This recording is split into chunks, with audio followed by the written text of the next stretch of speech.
8월의 첫날 새벽 예배 나오신 성도님들을 주의 이름으로 환영하고 또 축복합니다. 날이 많이 무더워진다고 하는데 각별히 더위에 조심하시기를 부탁드립니다.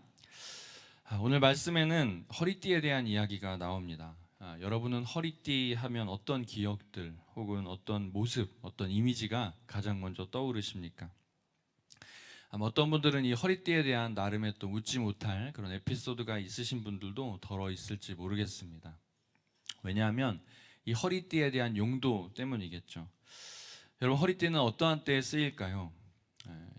바지의 허리춤이 좀 몸에 맞지 않게 조금 크거나 할 때에 우리는 이제 바지춤을 좀 이렇게 조이고 또 이렇게 몸에 맞게 입기 위하여 허리띠를 착용을 하죠. 그러다 보니까 혹 허리띠가 없을 경우에는 곤란한 일이 덜어 생기기도 합니다. 또는 이제 어떤 멋을 표현할 때 또 허리띠를 사용하기도 하죠. 과거에는 이제 허리띠를 되게 독특하게 혹은 좀 길게 늘어뜨리거나 하는 등의 유행들이 있었던 것도 여러분 기억하실 겁니다. 이처럼 허리띠가 가진 또 이제 그런 특징, 나름의 특징들이 좀 있죠. 성경 사전을 찾아보니까 허리띠에 대한 이야기가 나오더라고요. 거기에 이렇게 설명을 하고 있었습니다. 허리에 두르거나 매는 띠, 가죽이나 아마포 혹은 금으로 만들었고 일할 때나 민첩하게 행동할 때 겉옷을 동이기 위해 사용하는 것, 혹은 칼이나 활을 찰 수 있도록 하기 위해 힘있게 하는 데 사용하였다라고 설명을 하고 있습니다. 그러니까 허리띠라는 것이 이스라엘 때나 지금이나 크게 이제 다르지 않은 용도로 쓰였다라는 것을 이제 볼 수가 있죠. 여기에 이제 재미난 것은 허리띠가 사용되어질 때를 보니까 일할 때, 민첩하게 행동해야 할 때, 칼이나 활 같은 무기를 찰 때라고 이제 말하고 있습니다. 여러분, 이런 것들을 생각해 보면 이것은 어떤 결의를 가지거나 혹은 어떤 결단을 하거나 혹은 어떤 것에 좀 이렇게 뭔가 싸우러 나갈 때 어떤 그런 의지들을 좀 보여주는 걸 보죠. 그럴 때 하는 행동들 또는 그럴 때 하는 이제 띠를 매는 것으로 이제 보여진다라고 볼 수 있습니다. 그래서 보면 이제 그 행동이 결코 가볍지 않은 어떤 그런 행동임을 보여주고 있다라고 말할 수 있습니다. 그럼 반대로 허리띠를 풀 때는 언제입니까? 우리가 좀 밥을 맛있게 먹고 배불렀을 때 남들 몰래 이렇게 허리춤을 이렇게 허리띠를 풀기도 하죠. 저만 그런 경험이 있는 것 같습니다. 많이 먹어서. 어쨌든 이렇게 좀 뭔가 쉼을 가질 때 혹은 좀 안식을 취할 때 우리 허리띠를 좀 풀고 좀 편안함으로 누리기도 합니다. 이처럼 허리띠가 주는 나름의 의미가 있는데 하나님께서는 예레미야에게 이 허리띠에 대한 이야기를 해주고 계십니다. 그리고 뭐라고 말하냐면 새로운 허리띠를 배띠를 사서 허리에 띠고 있어라 라고 합니다. 그리고 또 얼마 있다가 다시 또 명령을 하시죠. 뭐라 명령을 하시냐면 그 허리띠를 가지고 유프라데로 가라 라고 명령을 하십니다. 원어 그대로 읽는다고 한다면 우리가 알고 있는 유프라데스 강을 의미합니다. 그럼 예레미야가 있는 지역에서 이곳까지는 약 2600km 떨어진 곳인데 그것을 왔다 갔다 해야 되는 아주 어려운 상황이었겠죠. 물론 이것이 정확히 그것을 말하는지는 정확하게는 알 수 없지만 어떤 학자들은 이것을 이제 해석할 때 이제 페라스라고 하는 어떤 그런 마을 근처의 와디로 해석하는 학자도 있습니다. 여기서 이제 와디라고 하는 것은 비가 오지 않을 때는 이제 마른 땅이었다가 비가 내리면 큰 강물이 되는 이제 그런 지역을 의미하기도 하죠. 무엇이 정확한지 알 수 없고 오늘 새벽에 우리가 그것들을 알려고 하는 것은 아니고 여기에 보면 그럼에도 불구하고 그 진위는 정확하지 않을지 몰라도 한 가지 분명한 사실은 하나님께서 여기에 말씀하고자 하시는 메시지가 있다라는 것입니다. 그 메시지를 통해서 하나님께서 과연 우리에게 하시고자 하시는 말씀이 무엇인지를 들을 수 있는 이 새벽이 되기를 소망합니다. 오늘 본문에서 말하는 이 띠라는 것은 이스라엘을 가리킵니다. 그러니까 이 띠가 이스라엘을 비유한다라고 한다면 하나님께서 바라는 것은 이스라엘 백성들에게 무언가를 바라고 있다라는 거죠. 한 말씀을 들여다보겠습니다. 하나님께서 예레미야에게 말씀드린 것처럼 띠를 사서 허리에 띠고 물에 적시지 말라 말씀을 합니다. 아무래도 가죽 띠이다 보니까 이제 물에는 취약하겠죠. 그리고 얼마 후에는 허리에 떼었던 그 띠를 가지고 유브라데로 가서 그것을 바위에 감추라라고 말씀하고 있습니다. 그리고 또 얼마 안 있다가 다시 가서 그것을 찾아오라라고 이야기를 하시죠. 그랬더니 어떻게 됐습니까? 그 띠가 물에 이제 닿고 이제 헤어지면서 썩어서 더 이상 쓸 수 없는 그런 띠가 되었다라는 거죠. 예레미야는 이런 하나님의 말씀에 순종하였습니다. 납득할 수 없고 이해할 수 없죠. 왜 허리띠를 샀다가 다시 또 갖다 놨다가 다시 또 다져오라 하고 썩은 허리띠를 가지고 무엇 하려고 할까 생각했겠죠. 그럼에도 불구하고 예레미야는 하나님의 말씀에 순종하였습니다. 왜냐하면 그의 직분 때문이죠. 하나님의 말씀을, 하나님의 메시지를 대언해야 되는 선지자로서의 역할을 감당해야 했기 때문입니다. 자, 그러면서 하나님은 예레미야에게 이제 그 상황들을 이제 차근차근 설명을 해주십니다. 우리 9절 말씀인데요. 9절 말씀을 함께 보겠습니다. 함께 읽겠습니다. 시작. 여호와께서 이와 같이 말씀하시니라. 내가 유다의 교만과 예루살렘의 큰 교만을 이같이 썩게 하리라. 그리고 이어서 그 이유를 또 정확하게 설명해 주고 계신데 10절 말씀인데요. 제가 한번 읽겠습니다. 이 악한 백성이 내 말 듣기를 거절하고 그 마음에 완악한 대로 행하며 다른 신들을 따라 그를 섬기며 그에게 절하니 그들이 이 띠가 쓸 수 없음 같이 되리라. 아멘. 결국에 하나님께서 예레미야의 이 허리띠를 통해 보여주고자 하신 것은 결국 이스라엘 유다 백성들의 죄악된 모습이었습니다. 그들의 죄는 무엇라 말하고 있습니까? 바로 교만함이다라고 이야기를 합니다.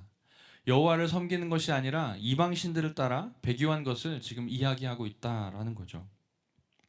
이처럼 하나님께서는 결국 이스라엘 백성들로 하여금 여호와를 멀리 떠나 있는 것에 대한 그 경고의 메시지를 예레미야를 통해 전해주고 있는 것입니다. 그들이 이런 죄를 짓기 전 하나님의 진짜 마음은 무엇이었을까도 하나님은 예레미야에게 말씀해주고 있습니다. 11절 말씀인데요. 우리 같이 함께 한 목소리로 한번 읽겠습니다. 시작. 여호와의 말씀이니라. 내가 이스라엘 온 집과 유다 온 집으로 내게 속하게 하여 그들로 내 백성이 되게 하며 내 이름과 명예와 영광이 되게 하려 하였으나 그들이 듣지 아니하였느니라. 아멘. 여러분, 이것이 여호와의 마음이었습니다. 여호와께서 바라고 원하셨던 것은 이스라엘 백성을 당신의 허리띠로 삼아 자랑스럽게 당신의 일을 하시고 또 전쟁을 하러 나가고자 하셨다라는 것이죠. 그런데 그들이 이 영광의 자리를 마다하고 다른 신들을 쫓아갔다라는 것을 지금 말씀해주고 있습니다. 저와 여러분에게 묻겠습니다. 오늘 우리의 모습은 어떠합니까? 우리 하나님께서 저와 여러분을 당신의 허리띠로 삼으시고 하나님께 속하게 하심으로 말미암아 이 땅 가운데 하나님의 백성으로 승리케 하고자 하셨음에도 불구하고 우리의 믿음이 작고 우리의 믿음이 교만하여 하나님이 아닌 다른 세상의 것들을 의지하고 살아가지는 않으십니까? 하나님의 말씀이 겸손하라 말씀하시고 또 조금 손해보고 또 조금 더 피곤하더라도 하나님의 영광을 위하여 그 손해도 감수하라 말씀하고 있지만 작은 손해도 보기 싫은 나의 욕심에 또 다른 누군가의 아픔도 어려움도 무시한 채 자기 자신 혼자만의 이익을 위해 달려가고 있진 않으십니까? 때로는 세상의 순리가 그러하다고 믿는 우리조차도 말씀의 법이 아닌 세상의 순리대로 세상의 그 관례대로 따라가느라고 하나님의 말씀에서 벗어난 행동을 하고 있지는 않으신지요? 우리의 모습을 한번 돌아볼 수 있기를 원합니다. 이사야 29장 13절 말씀인데요. 이런 말씀이 있습니다. 제가 읽겠습니다. 주께서 이르시되 이 백성이 입으로는 나를 가까이 하며 입술로는 나를 공경하나 그들의 마음은 내게서 멀리 떠났나니 그들이 나를 경외함은 사람의 계명으로 가르침을 받았을 뿐이라 말씀하고 있습니다. 뭐라 말씀하고 있습니까? 입과 입술로는 여호와를 공경하는 척하나 실제로는 그 마음은 떠난 것은 아닌가라는 것이죠. 이 말씀을 보며 저와 여러분의 마음 가운데 어떠한 마음이 있는지를 한번 돌아볼 수 있기를 바랍니다. 우리의 마음을 속히 돌이켜서 혹여라도 우리가 이 썩어진 허리띠가 되기 전에 다시 주의 품으로 돌아올 수 있기를 주의 이름으로 바라고 또 축원합니다. 주께로 나아가면 주님은 반드시 우리를 맞이하여 주십니다. 야고보서 4장 8절 말씀인데요. 우리 한 목소리로 같이 한번 읽겠습니다. 시작. 하나님을 가까이 하라. 그리하면 너희를 가까이 하시리라. 죄인들아 손을 깨끗이 하라. 두 마음을 품은 자들아 마음을 성결하게 하라. 아멘. 하나님을 가까이 하면 하나님은 반드시 우리를 가까이 해 주시는 줄로 믿습니다. 누가복음에 보니까 돌아온 탕자를 맞아주시는 아버지의 마음을 여러분 기억하실 것입니다. 누가복음 15장 20절 말씀인데요. 제가 한번 읽겠습니다. 이에 일어나서 아버지께로 돌아가니라. 아직도 거리가 먼데 아버지가 그를 보고 측은히 여겨 달려가 목을 안고 입을 맞추니. 아멘. 늦지 않았습니다. 지금이라도 우리가 아버지께로 돌아가면 우리를 이렇게 맞으러 달려오실 줄로 믿습니다. 우리를 안아주실 뿐만 아니라 우리의 모든 것을 회복시켜 주실 줄로 믿습니다. 그것이 바로 우리 주님이 진짜 바라고 원하시는 것인 줄로 믿습니다. 그렇게 돌아갈 때에, 그렇게 주께로 가까이 나아갈 때에 여러분의 지난 것들, 지난 날들, 지난 어떤 행동들에 대해 무엇라 말씀하지 않으시고 이렇게 꼭 끌어안으시고 입맞춰 주실 줄로 믿습니다. 그러므로 오늘 이 시간 혹은 여러분의 삶 가운데 아직 주께로 가까이 가지 못한 지체들이 있노라고 한다면 주님 품에 더 가까이 나아갈 수 있기를 주의 이름으로 바라고 또 축원합니다. 계속해서 12절부터 나오는 포도주에 대한 말씀은 마치 여호와께서 가죽 부대에 포도주를 가득 채움으로 말미암아 그 소산이 풍성해질 것 같은 그런 것을 기대하게 만드는 그런 모습을 보여줍니다. 그러나 13절에 하나님의 진짜 마음이 또 드러나고 있죠. 13절 말씀인데요. 제가 한번 읽겠습니다. 너는 다시 그들에게 이르기를 여호와의 말씀에 보라 내가 이 땅의 모든 주민과 다윗의 왕이 앉은 왕들과 제사장들과 선지자들과 예루살렘 모든 주민으로 잔뜩 취하게 하고 라고 이야기를 합니다. 이것이 뭘 이야기하냐면 12절 말씀에 그 가죽 부대에 포도주가 가득 차게 한다라고 이야기를 함으로써 마치 모든 것이 잘 될 것처럼 마치 모든 소산이 풍성하여져서 그 포도주가 가득 참으로 말미암아 그들이 풍요를 누리고 어떤 향락을 즐길 수 있는 그런 만족감이 있는 그런 모습을 표현해 주고 있습니다. 그러나 실제는 하나님이 13절에 뭐라고 말하냐면 주민과 다윗의 왕이 앉은 왕들과 제사장들과 선지자들과 예루살렘 모든 주민으로 잔뜩 취하게 한다라고 말씀을 하십니다. 여기서 말하는 취하게 한다라는 것은 이 포도주로 말미암아 그들이 취하여 인사불성이 되어져 가는 그런 모습을 이야기해주고 있다라는 거예요. 그래서 12절에 채운다라는 말과 13절에 취하다라는 이 말에 똑같은 단어인 마레라는 단어를 썼습니다. 그러면서 말씀으로 하나님께서 예레미야를 통해 유의하고 있는 거죠. 채우다. 그것을 채움으로 말미암아 너희가 생각하는 채움과 내가 생각하는 채움이 다르다라는 걸 이야기합니다. 이것은 어떤 걸 의미하냐면 12절 말씀에 가죽 부대에 포도주가 가득 채워지는 것이 마치 우리가 무언가를 잘 하고 우리가 한 해 농사를 잘 수확해서 이루어진 결과물처럼 생각하기 쉽습니다. 그래서 우리도 모르게 그 포도주에 취하는 거예요.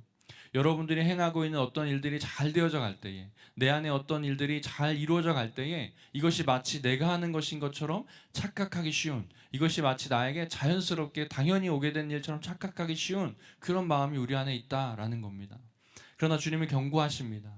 그런 마음이 들 때에 13절의 말씀처럼 그것이 너희들을 오히려 취하게 하여 여호와를 벗어나게 하고 떠나가게 할 것이다 라는 거예요. 바라기는 저와 여러분이 여러분의 마음 가운데 여러분의 주어진 일들 가운데 나의 것이 아니라 나의 자랑으로가 아니라 여호와의 능력으로 감당하실 수 있기를 주의 이름으로 바라고 또 축복합니다. 내 것이 아닙니다. 내가 잘하는 것이 아니라 내가 잘해서 이루어진 것이 아니라 우리 주님께서 채우지 아니하시면 채워질 수 없는 줄로 압니다. 여러분에게 주어진 그 어떠한 것이라 할지라도 여러분에게 나타난 어떠한 능력이라 할지라도 나의 능력이 아니라 겸손히 우리 하나님 여호와의 능력임을 기억하시고 주님 앞에 모든 것들을 내어드릴 수 있는 저와 여러분 되기를 바랍니다. 말씀을 맺겠습니다. 우리 하나님께서는 모든 것을 채우신 것을 마치 나의 능력으로 채웠다 생각하기 쉽습니다. 그래서 앞서 말씀드렸던 허리띠처럼 우리도 모르게 우리의 영광에 취하여 살아갈 때가 있습니다. 그러나 주님이 진짜 바라시는 것은 겸손하여 주님을 가까이 하고 주님의 능력을 의지하고 주님 앞으로 나아가는 것인 줄로 믿습니다. 바라기는 사랑하는 우리 3일의 모든 성도님들은 나의 어떠함으로 이루어진 것이 아니라 하나님께서 채우시고 또 하나님께서 부어주셨다는 사실을 잊지 않으시고 오늘 하루를 또 우리에게 주어진 일상을 살아가기를 바랍니다. 그러기 위해서 우리가 해야만 하는 모습은 바로 하나님께로 가까이 나아가는 것입니다. 다른 어떤 것이 아니라 하나님께로 가까이 나아가 그분께 붙어 있어야 할 줄로 믿습니다. 계속해서 우리는 선교하고 있습니다. 우리가 임하는 선교도 마찬가지입니다. 우리의 자랑이 되어서는 안 됩니다. 우리를 통해 일하시는 하나님을 더욱 높이며 나아가는 남은 우리 3일의 모든 선교가 되기를 바라는 마음으로 여러분들도 기도해 주시기를 부탁드립니다. 이 시간 우리 같이 함께 들은 말씀을 기억하며 함께 기도하기를 원합니다. 여러분에게 주신 기도의 제목과 더불어 또 교회가 이루어져 가야 될 여름 사역들 있습니다. 아직 마치지 않은 선교들이 있습니다. 기억하셔서 하나하나 위해서 기도해 주시고 또 여러분 각자 가지고 나온 기도 제목을 가지고 기도하시고 돌아가는 이 새벽 되기를 원합니다. 함께 기도하겠습니다.